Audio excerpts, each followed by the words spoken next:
നല്ലപോലെ skin glow ആയിട്ടുണ്ട് കണ്ടോ. ചർമ്മത്തിന് തിളക്കം വെക്കാനും ചർമ്മം എപ്പോഴും ചെറുപ്പമായിട്ട് നിർത്താനും നമ്മൾ മാസത്തിൽ ഒരിക്കലെങ്കിലും സെലൂണിൽ കയറി ഇറങ്ങി ഫേഷ്യൽ ചെയ്യാറില്ലയോ? ഇനി അങ്ങനെ ഫേഷ്യൽ ചെയ്ത് നിങ്ങൾ പണം കളയല്ലേ. 10 ഫേഷ്യൽ ചെയ്ത തിളക്കം വെറും ഈ ഒരു നാച്ചുറൽ ആയിട്ടുള്ള ഈ ഒരു ഫേഷ്യൽ ചെയ്യുമ്പോൾ നിങ്ങളുടെ ചർമ്മത്തിന് കിട്ടും. എങ്ങനെയാണ് ആ ഒരു ഫേഷ്യൽ ചെയ്യുന്നതെന്നൊക്കെ ഉള്ളത് പറയാം, അതിന് എന്തൊക്കെയാണ് വേണ്ടതെന്നൊക്കെ ഉള്ളത് പറയാം. അതിന്റെ മുന്നേ നിങ്ങൾ ആദ്യമായിട്ടാണ് കാണുന്നതെങ്കിൽ എൻ്റെ കൂടെ കൂടാനും നിങ്ങളുടെ ആ ഒരു വിലപ്പെട്ട ഒരു ഹൃദയം ഉണ്ടല്ലോ ലൈക്ക് എനിക്ക് തരാനും മറക്കല്ലേ. എന്തായാലും നമുക്ക് വീഡിയോയിലേക്ക് പോകാം. ഹായ് കൂട്ടുകാരെ, ഇന്നത്തെ വീഡിയോ എന്താന്ന് വെച്ചാൽ നിങ്ങളുടെ ചർമ്മം ചെറുപ്പമാക്കാനും തിളക്കം വെക്കാനും ഇതാ ഒരു കിടിലൻ ഒരു ഫേഷ്യലാണ് ഞാൻ പറയുന്നത്. അതിന് വേണ്ടത് നമ്മുടെ മെയിൻ ആയിട്ടുള്ള സംഭവം എന്ന് പറയുന്നത് തൈരാണ്. തൈര് വെച്ചിട്ടുള്ള ഫേഷ്യലാണ് നമ്മൾ ഇന്ന് ചെയ്യാൻ പോകുന്നത്. സമയം കളയാതെ തന്നെ നമുക്ക് ആ ഒരു ഫേഷ്യൽ ചെയ്തിട്ടുള്ള റിസൾട്ടും അതിന് എന്തൊക്കെയാണ് വേണ്ടതെന്നുള്ളതും നോക്കാം. അതിലേക്ക് പോകാം. തൈര് കൊണ്ട് ഇങ്ങനെയും ഫേഷ്യൽ ചെയ്യാൻ പറ്റുമോ? മറ്റുള്ള ഫേഷ്യൽ ചെയ്യേണ്ട ഒരാവശ്യം പോലും ഇനി നിങ്ങൾക്ക് വരില്ല. തൈര് കൊണ്ട് ഈ രീതിയിൽ നിങ്ങളൊന്ന് ഫേഷ്യൽ ചെയ്ത് നോക്കണേ. നിങ്ങളുടെ സ്കിൻ നല്ലപോലെ വെളുത്തിട്ടങ്ങ് പാറും. തൈര് കൊണ്ടുള്ള ഫേഷ്യൽ ഈ രീതിയിൽ ചെയ്താൽ നമുക്ക് എന്തൊക്കെയാണ് വേണ്ടതെന്നുള്ളത് പറയാം. ആദ്യത്തെ സ്റ്റെപ്പ് എന്ന് പറയുന്നത് ക്ലെൻസ് ആണ് ചെയ്യേണ്ടത്. ക്ലെൻസ് ചെയ്യാൻ നമുക്ക് മെയിനായിട്ട് വേണ്ടത് നമ്മുടെ തൈര് തന്നെയാണ്. തൈര് വേണം, അത് നമുക്ക് ഒരു പാത്രത്തിലേക്ക് ചേർത്ത് കൊടുക്കാം. ഓക്കെ, തൈര് അങ്ങനെ 1 സ്പൂൺ ഞാൻ ചേർത്തിട്ടുണ്ട്. അതിനുശേഷം ഇനി ഇതിലേക്ക് ഡെഡ് സ്കിന്നൊക്കെ പോകാൻ വേണ്ടിയും സോഫ്റ്റ് ആക്കാനും ഒക്കെ വേണ്ടി സ്കിന്നിന് നല്ല രീതിയിൽ ഒരു മാറ്റം നൽകാനും ഒക്കെ വേണ്ടി സാധിക്കുന്നതാണ് റോസ് വാട്ടറിൽ നിന്ന് 1 ടേബിൾ സ്പൂൺ ആണ് റോസ് വാട്ടർ വേണ്ടത്. അത് ചേർത്ത് കൊടുത്തിട്ടുണ്ട്. അതിനുശേഷം ഇതൊന്ന് മിക്സ് ആക്കാം. ഓക്കെ, അങ്ങനെ നമ്മുടെ ഫസ്റ്റിലത്തെ സ്റ്റെപ്പായിട്ടുള്ള ക്ലെൻസ് അങ്ങനെ റെഡി ആയിട്ടുണ്ട്. ഇനി ഇത് നമുക്ക് ഫേസിലിട്ട് ക്ലെൻസ് ചെയ്തിട്ടുള്ള റിസൾട്ടൊക്കെ നോക്കാം. ക്ലെൻസ് ക്രീമൊക്കെ തയ്യാറാക്കിയത് കണ്ടല്ലോ, അത് ഇതാ എടുത്തിതാ വെച്ചിട്ടുണ്ട്. നമുക്ക് ഫസ്റ്റിലത്തെ സ്റ്റെപ്പായിട്ടുള്ള ക്ലെൻസ് നമുക്ക് ചെയ്യാം. ഇതാ ഫേസിലേക്ക് ഞാൻ തേച്ച് പിടിപ്പിക്കുകയാണ്. ഫേസിലേക്ക് ഇതാ തേച്ച് പിടിപ്പിച്ചിട്ടുണ്ട്. നമ്മൾ ആദ്യത്തെ സ്റ്റെപ്പായിട്ടുള്ള അങ്ങനെ ക്ലെൻസ് ചെയ്തിട്ടുണ്ട് കണ്ടോ. ഇനി ഇത് നമുക്ക് 1 മിനിറ്റിന് ശേഷം തുടയ്ക്കാം. ക്ലെൻസ് ഒക്കെ ചെയ്തിട്ടുണ്ട്. ഇനി ഇത് നമുക്ക് ഇന്ന് ഫേസിൽ നിന്ന് തുടച്ചു മാറ്റാം. ഓക്കെ, അങ്ങനെ ക്ലെൻസ് ഇതാ തുടച്ചു മാറ്റുകയാണ്. ഒക്കെ ഫേസിൽ നിന്ന് തുടച്ചു മാറ്റി. ഇനി നമ്മുടെ രണ്ടാമത്തെ സ്റ്റെപ്പായിട്ടുള്ള മസാജിങ് ക്രീം ഇടാം കേട്ടോ. രണ്ടാമത്തെ സ്റ്റെപ്പ് തയ്യാറാക്കാം. മസാജിങ് ക്രീമാണ്. മസാജിങ് ക്രീം തയ്യാറാക്കാൻ ആദ്യമേ നമുക്ക് വേണ്ടത് കസ്തൂരി മഞ്ഞൾപ്പൊടിയാണ് വേണ്ടത്. അത് വേണ്ടത് 1/2 ടേബിൾ സ്പൂൺ ആണ് കസ്തൂരി മഞ്ഞൾപ്പൊടി വേണ്ടത്. അതിലേക്ക് ഇനി നമ്മൾ ചേർക്കുന്നത് നമ്മുടെ ശുദ്ധമായിട്ടുള്ള വെളിച്ചെണ്ണയാണ് നമ്മൾ ചേർത്ത് കൊടുക്കുന്നത്. അത് 1 ടേബിൾ സ്പൂൺ ആണ് വെളിച്ചെണ്ണ നമുക്ക് വേണ്ടത്. 1 ടേബിൾ സ്പൂൺ വെളിച്ചെണ്ണ ചേർത്ത് കൊടുത്തു. അതിനുശേഷം ഇനി ഇതിലേക്ക് നമുക്ക് തൈര് വേണം. അത് നമുക്ക് ഇതിലേക്ക് ചേർത്ത് കൊടുക്കാം.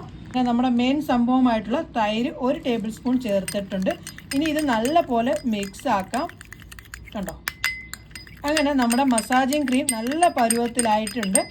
ഇനി ഇത് ഫേസിലിട്ടിട്ടുള്ള ഒരു മസാജ് ചെയ്തിട്ടുള്ള മാറ്റമൊക്കെ ഞാൻ നിങ്ങളെ കാണിക്കാം. ഇതുകൊണ്ട് നമ്മുടെ ലാസ്റ്റത്തെ സ്റ്റെപ്പാണ്. ഓക്കെ, അതിനുശേഷം ഐബ്രോസും ഇതെല്ലാം ചെയ്ത് ഇതാക്കുക. അങ്ങനെ നമ്മുടെ ഫേഷ്യലിൻ്റെ മസാജിങ് ഒക്കെ ചെയ്തിട്ടുണ്ട്. ഈ ഒരു ഞാൻ ചെയ്ത രീതി സ്പീഡിലാണ് ചെയ്തത്. നിങ്ങൾ ഈ ഒരു സ്പീഡ് രീതിയിൽ 3 പ്രാവശ്യം വെച്ച് ചെയ്യണം. പിന്നെ ചുണ്ടിൻ്റെ ഭാഗത്ത് നമ്മൾ ചെയ്ത് കൊടുക്കണം കേട്ടോ. ഓക്കെ, ഇവിടെ 8 എഴുതി കൊടുക്കുക. അങ്ങനെ 3 പ്രാവശ്യം എല്ലാം ചെയ്യുക. ഇനി എന്തായാലും നമുക്കൊരു 1 മിനിറ്റിന് ശേഷം തുടച്ചിട്ടുള്ള മാറ്റമൊക്കെ നമുക്ക് കാണാം. നമ്മുടെ മസാജിങ് ക്രീം തുടയ്ക്കുകയാണ്. സ്കിന്നിൻ്റെ മാറ്റം നിങ്ങൾ കണ്ടു. നല്ല പോലെ സ്കിന്നിന് ചേഞ്ചസ് വന്നിട്ടുണ്ട്. ഇപ്പോൾ നമ്മൾ ഫേഷ്യൽ സലൂണിൽ ചെയ്യുമ്പോൾ തന്നെ ഉണ്ടാകുന്ന ആ സ്കിന്നിൻ്റെ ചേഞ്ചസ് പോലെ ഉണ്ട് കണ്ടോ. നമ്മുടെ തൈര് വെച്ചിട്ടുള്ളതാണ് നമ്മൾ ചെയ്യുന്നത്. നല്ല അടിപൊളിയായിട്ടുണ്ട്. ഇനി ആ ഒരു തുണിയുടെ വെച്ചിട്ട് ഞാൻ തുടച്ചുകൂടെ നിങ്ങളെ കാണിക്കാം. നല്ല പോലെ സ്കിൻ ഗ്ലോ ആയിട്ടുണ്ട് കണ്ടോ. സംഭവം മസാജ് ചെയ്തപ്പോൾ തന്നെ ഇത്രയും മാറ്റമാണെങ്കിൽ ഇനി പാക്കും കൂടി ഇടുമ്പോൾ സ്കിന്നിൻ്റെ ആ ഒരു ചേഞ്ചസ് എന്താണെന്നുള്ളത് നോക്കാം. പാക്ക് തയ്യാറാക്കിയത് കണ്ടല്ലോ. എന്തായാലും നമുക്ക് പാക്ക് ഇട്ട് കൊടുക്കാം. ഫേഷ്യലിൻ്റെ 3ാമത്തെ സ്റ്റെപ്പാണ് നമ്മൾ ചെയ്യാൻ പോകുന്നത്. അതിന് നമുക്ക് വേണ്ടത് കടലമാവിൻ്റെ പൊടി നമുക്ക് വേണം. അത് വേണ്ട അളവെന്ന് പറയുന്നത് 1 ടേബിൾ സ്പൂൺ ആണ് കടലമാവിൻ്റെ പൊടി നമുക്ക് വേണ്ടത്. അത് ഞാൻ ചേർത്ത് കൊടുക്കുകയാണ്. 1 ടേബിൾ സ്പൂൺ കടലമാവിൻ്റെ പൊടി ചേർത്തിട്ടുണ്ട്. അതിനുശേഷം ഇനി ഇതിലേക്ക് നമ്മൾ ചേർക്കുന്നത് നമ്മുടെ റൈസ് പൗഡറാണ്. 1 ടേബിൾ സ്പൂൺ ചേർത്ത് കൊടുക്കുന്നത്. അതും ഇതിലേക്ക് നമുക്ക് ചേർത്ത് കൊടുക്കാം. ഓക്കെ, 1 ടേബിൾ സ്പൂൺ റൈസ് പൗഡറിൻ്റെ പൊടിയും ചേർത്ത് അതിനുശേഷം ഒന്ന് മിക്സ് ആക്കി കൊടുക്കാം.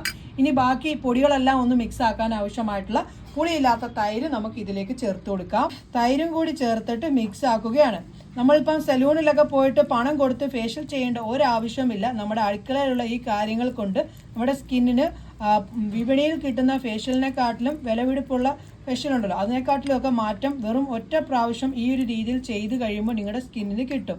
കണ്ടോ, അങ്ങനെ ഞാൻ മിക്സ് ആക്കി കൊടുത്തിട്ടുണ്ട്. കാണുന്ന ഒരു പരുവത്തിലാണ് നമുക്ക് ഈ ഒരു പാക്ക് മിക്സ് ആക്കി എടുക്കേണ്ടത്.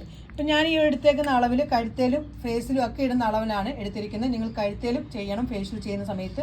ഫേസ് മാത്രമായിട്ട് ചെയ്യാൻ പാടില്ല, കഴുത്തും ഒക്കെ ചെയ്താൽ നമ്മളൊരു സ്കിന്നിന് ചേഞ്ചസ് കണ്ടു കഴിഞ്ഞാൽ അല്ലെങ്കിൽ മുഖം മാത്രം തിളങ്ങും, കഴുത്തെല്ലാം കറുത്തും ഇരിക്കും. അപ്പം ഫേസും കഴുത്തും ചെയ്യാനായിട്ട് നോക്കണം കേട്ടോ. നിങ്ങൾ സലൂണിൽ ചെല്ലുന്ന സമയത്ത് ഫേസും കഴുത്തും ഒക്കെ അല്ലേ അവർ ചെയ്ത് തരുന്നത്, അതുപോലെ ചെയ്യണം കേട്ടോ. എന്തായാലും ഞാൻ ഈ ഒരു പാക്ക് ഇട്ടിട്ടുള്ള ആ ഒരു മാറ്റമൊക്കെ കാണാം. നമ്മുടെ മൂന്നാമത്തെ സ്റ്റെപ്പായിട്ടുള്ള അങ്ങനെ പാക്കും റെഡി ആയിട്ടുണ്ട്. എന്തായാലും ഇട്ട് നോക്കാം. നമ്മുടെ പാക്ക് ഇട്ട് കൊടുക്കാം. തയ്യാറാക്കിയതൊക്കെ കണ്ടല്ലോ, ഇതാ ഇട്ട് പിടിപ്പിക്കുകയാണ് ഞാൻ ഫേസിലേക്ക്. നിങ്ങൾ കഴുത്തേലും കൂടി ഇടണം കേട്ടോ. ഞാൻ കഴുത്തേലിട്ട് നിങ്ങളെ ഇപ്പോൾ കാണിക്കുന്നില്ല. നിങ്ങൾ കഴുത്തേലും കൂടി ഇടാനായിട്ട് നോക്കണം കേട്ടോ. ഐബ്രോസിലൊന്നും പറ്റാൻ പാടില്ല. കണ്ണിൻ്റെ അടിയിൽ നിങ്ങൾ ഒരു കോട്ടണിനകത്ത് കുറച്ച് റോസ് വാട്ടർ മുക്കിയിട്ട് വെക്കാം. അതല്ലെങ്കിൽ ചെറിയ രീതിയിലൊരു കുക്കുംബർ കട്ട് ചെയ്ത് വട്ടത്തിൽ കട്ട് ചെയ്തിട്ട് വേണമെങ്കിലും വെക്കാം. അത് നിങ്ങളുടെയൊക്കെ ഓപ്ഷൻ അനുസരിച്ച്. ഞാനിവിടെ ഇപ്പോൾ ഒന്നും ചെയ്തില്ല. എന്തായാലും നമുക്ക് കുറച്ച് കഴിഞ്ഞിട്ട് റിസൾട്ട് നോക്കാം. 2 മിനിറ്റ് ആയിട്ടുണ്ട്. ഇനി കുറച്ച് വെള്ളം ഒന്ന് തളിച്ച് കൊടുത്തിട്ട് നമുക്കിത് റിമൂവ് ചെയ്യാം കേട്ടോ. അങ്ങനെ റിമൂവ് ചെയ്യുകയാണ്. വാവ്, റിമൂവ് ചെയ്തപ്പോൾ തന്നെ സ്കിന്നിൻ്റെ ഒരു ചേഞ്ചസ് കണ്ടു. ഇനി നിങ്ങൾ പണം മുടക്കി ഫേഷ്യൽ ഒന്നും ചെയ്യല്ല. ഏതെങ്കിലുമൊക്കെ ഫംഗ്ഷന് പോകുന്നതിൻ്റെ തലേന്ന് നിങ്ങൾ ചെയ്താൽ മതി. നിങ്ങളുടെ സ്കിൻ വെട്ടിത്തിളങ്ങും. കണ്ടോ, സ്കിന്നിൻ്റെ ആ ഒരു ചേഞ്ചസ് നിങ്ങൾക്ക് കാണാൻ സാധിക്കുന്നെന്നാണ് ഞാൻ വിശ്വസിക്കുന്നത്. തുണിയുടെ വെച്ച് ഞാൻ തുടച്ചുകൂടെ കാണിക്കാം. കണ്ടോ, എന്തിന് ഹൈഡ്രാ ഫേഷ്യലൊക്കെ ചെയ്യണം? നമ്മുടെ തൈര് കൊണ്ട് നമ്മുടെ സ്കിന്നിന് വേറെ ഒരു ഫേഷ്യലും ചെയ്യേണ്ട ആവശ്യമില്ല. തൈര് കൊണ്ട് ഇത്രയൊക്കെ മാറ്റം കിട്ടുമല്ലോ. എന്തായാലും ചെയ്തു നോക്കണേ. ഫേഷ്യൽ ചെയ്തതെല്ലാം മനസ്സിലായല്ലോ. നമ്മൾ സലൂണിൽ ചെയ്യുന്ന രീതിയിൽ തന്നെയാണ് എല്ലാം ചെയ്തത്. ഇത് 3 സ്റ്റെപ്പിലുള്ള ഫേഷ്യലാണ്. ഇതിനകത്ത് സ്ക്രബില്ല, ബാക്കി എല്ലാ കാര്യങ്ങളും ഉണ്ട്. എന്തായാലും ചെയ്ത് നോക്ക്, അടിപൊളിയാണ്. കണ്ടോ, ഫേഷ്യലൊക്കെ ചെയ്തത് കണ്ടോ, 100% ആണ് റിസൾട്ട്. എന്തായാലും നിങ്ങൾ ഈ ഒരു ഫേഷ്യൽ ചെയ്ത് നോക്കണേ. ഇനി നിങ്ങൾ പണം കളഞ്ഞ് ഫേഷ്യൽ ഒന്നും ചെയ്യല്ലേ. അടുക്കളയുള്ള ഈ കാര്യങ്ങൾ മാത്രം മതി നമ്മുടെ ചർമ്മം തിളക്കം വെക്കാൻ. എന്തായാലും ചെയ്തിട്ട് അതിന്റെ റിസൾട്ട് വന്ന് എന്നോട് പറയാനായിട്ട് നിങ്ങൾ മറക്കല്ലേ. നമ്മൾ തൈര് വെച്ചിട്ട് ഇത്രയും മാറ്റം ഒട്ടും പ്രതീക്ഷിച്ച് കാണില്ലായിരിക്കും നിങ്ങൾ. ഉറപ്പാണ് മക്കളെ, നിങ്ങൾ ചെയ്തു നോക്ക്. അപ്പൊ കാണാം നിങ്ങളുടെ ചർമ്മത്തിന്റെ ആ ഒരു മാറ്റം. എന്തായാലും ഇന്നത്തെ വീഡിയോ ഇഷ്ടപ്പെട്ടിട്ടുണ്ടെങ്കിൽ തീർച്ചയായിട്ടും നിങ്ങളുടെ ഫ്രണ്ട്സിലേക്കും ഫാമിലി ഗ്രൂപ്പിലേക്കും മാക്സിമം ഒന്ന് ഷെയർ ചെയ്ത് എന്നെ ഒന്ന് സപ്പോർട്ട് ചെയ്യണേ. എന്തായാലും നമുക്ക് പുതിയ വീഡിയോയുമായി കാണാം കേട്ടോ. എന്തായാലും ഈ ഒരു ഫേഷ്യൽ ചെയ്തിട്ട് അതിന്റെ റിസൾട്ടും വന്ന് പറയണേ. എന്തായാലും നമുക്ക് പുതിയ വീഡിയോയുമായി കാണാം. എല്ലാവർക്കും നല്ല ദിവസം ആശംസിക്കുന്നു. ബൈ.